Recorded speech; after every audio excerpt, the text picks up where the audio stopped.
Yesterday we talked about graphing quadratics in standard form. Today we're going to cover the two additional forms for quadratics, vertex form and intercept form. The good news is that these are a little easier to graph than standard form, at least in most cases. Vertex form is up top here, y equals a times parentheses x minus h squared plus k. Okay, it's called vertex form because we can look at the equation and we can figure out just from the equation what's the vertex of the parabola. It's the opposite of what's on the inside here, the opposite of the one that's next to the x. So we have a minus h inside those parentheses, but it's a positive h in the vertex. And then the same for outside the parentheses. You might remember that from absolute value inequalities when we were graphing them. Opposite, same. Axis of symmetry is just the x equals the x from the vertex. That's really all we need to know to get started and do some example problems. Our equation's y equals x minus 1 squared minus 3. Find the vertex. Vertex is the opposite of this number. Same for that number. 1, negative 3. Axis of symmetry, we just take the x right from that vertex. So x equals 1. So at this point, we can draw that axis of symmetry right on the graph here. X equals 1. Put the vertex on 1, negative 3. Right down here. All right, now the pattern. All parabolas follow that pattern that we learned about in the previous section, regardless of what form they're in. Okay, coefficients would be right in front of that parenthesis there. Okay, there isn't one, there's just an invisible 1. So this follows the normal up 1, up 3, up 5 pattern. So from the vertex, we go up 1, then we go up 3, up 5. Okay, if we kept going, it would be up 9. Oh, I'm sorry, up 7, up 9, up 11. Okay, just increasing odd numbers. That's a parabola. It has a minimum value. Okay, the minimum value is negative 3. Number 2, vertex. Opposite, same. Negative 3, 5. Axis of symmetry, just take the x from that vertex there. X equals negative 3. Okay, draw that onto the graph and put your vertex at negative 3, positive 5. Negative 3, positive 5. All right, our coefficient for this one is negative 2. That's going to change our pattern. So normally our pattern's up 1, up 3, up 5. This time it's really getting scaled by that negative 2. Okay, we're doing it 2 times. Okay, and it's moving down. Another way we can think about it, we're just distributing this number to everything in that pattern.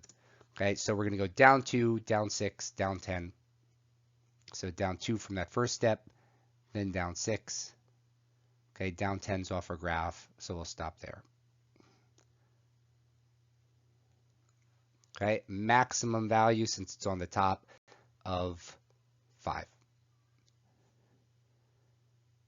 So now we've covered standard form, we've covered vertex form. The last form is called intercept form. This one's called intercept form because we can look at the equation and we can find out what are the x-intercepts of the graph.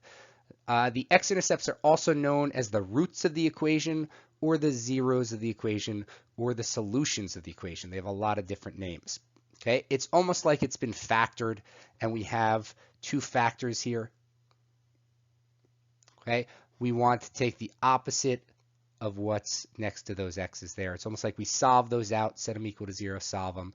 Okay, we get P and Q as our answers. Those are our x-intercepts. Okay, we always have a 0 for the y when we're talking about x-intercepts, just like there's always a 0 for the x when we're talking about a y-intercept. To find the axis of symmetry, we have to take that P and the Q, these 2 x-intercepts, we add them together, and we divide them by 2. Okay, so in other words, the axis of symmetry is always right in the middle of these 2 x-intercepts because the graph is always symmetric. So let's say our equation is y equals x plus 1, x minus 1. First step, find the x-intercepts. Opposite, opposite. Okay, these are giving us the points where it crosses the x-axis. So we're going to have 0 for the y values. We want to write these as points so it's clear we understand what these are. So negative 1, 0, positive 1, 0. Okay, and those are telling us these 2 points that I'll put in the graph right now. Negative 1, 0, positive 1, 0. Okay, axis of symmetry is going to be right in between those, so we can kind of see that it's on the y-axis. But if we actually did the math, take those two x-intercepts, we add them together, they cancel each other out, so we have 0 over 2, which is 0. Okay, that's our axis of symmetry. All right, vertex. We hadn't talked about this on the previous slide, but vertex is always on the axis of symmetry, so we're going to take what we got for axis of symmetry, and we're going to plug it in for those x's. Okay, 0, 0, 1 times negative 1, negative 1. All right, and then lastly, we're going to use the pattern just like before. So we can see with the vertex and those two intercepts, we already have our up 1 points on there. Okay, but we're doing that normal pattern. So up 1 is already there. We're going to do up 3 after that. Okay, and then we would do up 5. Okay, here's our parabola. Okay, this should be easy at this point. It's a minimum. The minimum value is negative 1. Lastly, okay, we can see right off the bat, this is going to have an upside down parabola because we have a negative coefficient there. Intercepts, opposite, opposite. Negative 1, positive 5. Let's put those on the graph. Negative 1, positive 5. Okay, the axis of symmetry is always right in between those. Okay, so if we just were to eyeball it, we can see where it's going to be. It's going to be at 2. Okay, doing the math, add those together, we get 4. 4 over 2 is 2. Okay, vertex is always on the axis of symmetry. That's true of every parabola. So take that 2 and plug it in for the x's. Don't forget that in front, we have this negative sign. Okay, so 2 plus 1, that's 3. 2 minus 5, that's negative 3. These two numbers should always be the same thing.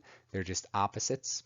Okay, and then we have this negative out front. So it's really negative times 3 times negative 3. We get a positive 9.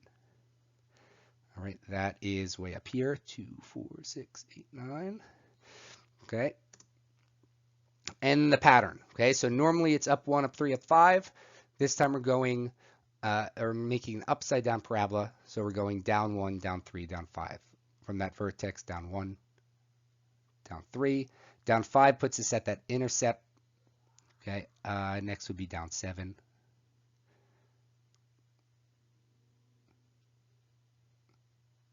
Okay, looks good. Okay, this is a maximum. Maximum value is 9. Okay, just a note, make sure when you're making these parabolas that they do look rounded at the top and not pointed. Okay, because a pointed graph would be an absolute value graph.